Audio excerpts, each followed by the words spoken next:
Doctor గారు, మరి ఈ మధ్య కాలంలో రిఫైన్డ్ ఆయిల్స్ మంచివి కాదు, కోల్డ్ ప్రెస్డ్ ఆయిల్స్ మంచివి అని కాస్త వెనక్కి వెళ్తున్నాం అందరం కూడా. అవునమ్మా. మరి ఈ రెండిట్లో ఏది మంచిది, ఏది ఎంత క్వాంటిటీలో వాడుకుంటే మంచిది ఒకసారి చెప్తారా? రిఫైన్డ్ ఆయిల్స్లో ఆయిల్ కొంచెం క్లియర్గా పల్చగా, గానుగాడిచ్చిన ఆయిల్తో పోలిస్తే కొంచెం లైట్ కలర్లో, జిడ్డు కూడా తక్కువ ఉంటుంది.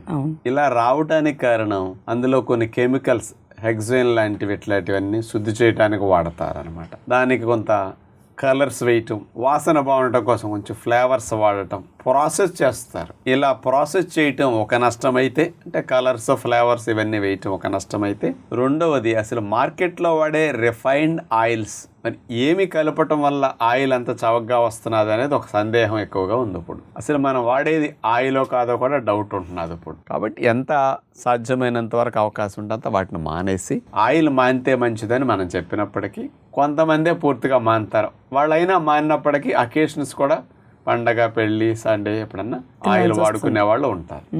అలాంటప్పుడు కోల్డ్ ప్రెస్డ్ ఆయిల్ అనుకోండి, ఒరిజినల్గా గింజల్ని అట్లా నలిపినప్పుడు అందులోంచి వచ్చే ఆయిల్ని ఫిల్టర్ చేసేసి ఇచ్చేస్తారు ఉన్నది ఉన్నట్టు. అందుకని ఈ ఆయిల్ ఒక 20 రోజులు నెల దాటితే వాసన వచ్చేస్తుంది. సంవత్సరాల తరపున ఆయిల్ వాసన రాదు. అట్లా ఎందుకు ఉంటున్నదంటే అందులో ప్రిజర్వేటివ్స్ ఇట్లాంటివి కలపటం వల్ల ఆ కెమికల్స్ అన్నీ మనకి కొంత హాని కలిగిస్తుంటాయి. ఆ కల్తీ వల్ల కూడా హాని ఎక్కువ కలుగుతుంది.